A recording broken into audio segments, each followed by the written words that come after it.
বিশাল সাইজের মাছ, মোটামুটি 1.5 কেজির মতো হবে। বন্ধুরা একটা সরপুঁটি মাছ পাইছে ভাই।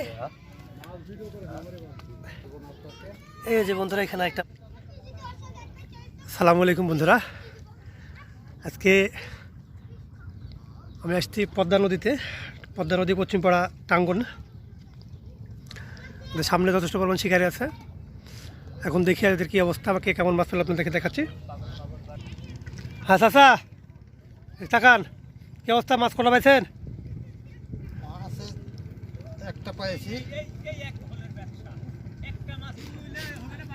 এই যে বন্ধুরা মাছ, ব্লকটা মাছ নিয়ে চলে গেছে, আগে আমাকে বলবে না। ও সরি, মাছটা কিন্তু বিশাল সাইজ। ও ভয় করেনি ভাই, আরে বাবা বিশাল সাইজের মাছ, মোটামুটি 1.5 কেজির মতো হবে। মানে পদ্মা নদীতে এই প্রথম বড় মাছ তোকে পেল আজকে এবারকার সিজনে। আর এই যে চাচার একটা বাইম,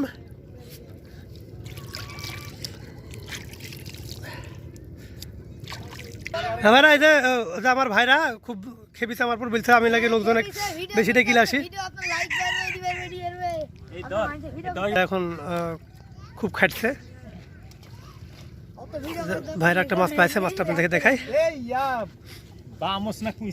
আরে কুইসি সেটা আমিও পেছন একটা, বাহ বেশ সাইজ কিন্তু। এই যে বন্ধুরা দেখেন তো, এটা মাছ কি মাছ চিনতে পারেন কি? এটা হচ্ছে পদ্মা নদীর ইল।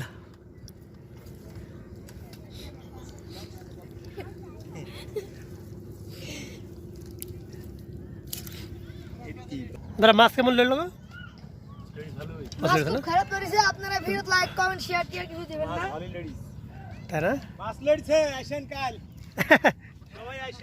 সামনে কিছু লোক আছে এবং আমি কিন্তু আসলে আজকে নদীতে আসিনি, কিন্তু আসতে প্রায় লেট। আমি এখন এসেছি প্রায় 5:30 বেজে গেছে, এখন সবার ওঠার সময় হয়ে গেছে। আর আরও মাছ হয়েছিল, ওরা উঠে গেছে। এদের সামনে আমার রুন্দুম আছে এবং এ মাসে কিন্তু যথেষ্ট পরিমাণ শিকার আছে। আপনাদেরকে আমি ওখানে যাই দেখাচ্ছি। কটা মাছ পেলেন বলেন? মাছ ছিল না, মাছগুলো আজকে ভালোই হলো। তাও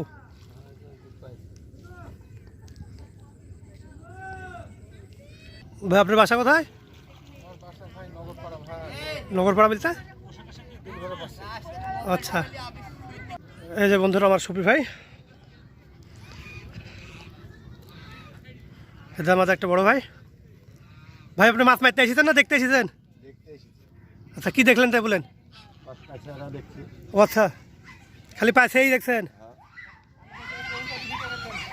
আপনি কি দেখছেন একটু লোকজন বুঝা বলেন। বড় পুঁটি? আচ্ছা ঠিক আছে, পুঁটি এলে কি ভিডিও করা যাবে না?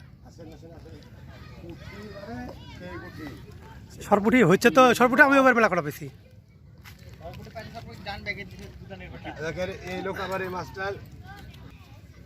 এই যে বন্ধুরা একটা সরপুঁটি মাছ পাইছে ভাই। এই যে বন্ধুরা এখানে একটা মাছ, এটা থাম থাম থাম একটু ঢকসার, এত লাফাবেলা হইল। এটা মোটামুটি 600-700 গ্রাম, 600 থেকে 650 গ্রাম মতন হবে। বান্দাস্ত না, বয়েল ধরার চেষ্টা চলছে। আপনি ফের যাবেন, সমস্যা নেই, আপনি যত পছন্দ করছেন না, এটা বিষয় না। ও সরি, আপনার তো হিটই হচ্ছে না। এই যে বন্ধুরা ছিপ ফেলা, দেখি আবার কি আসে।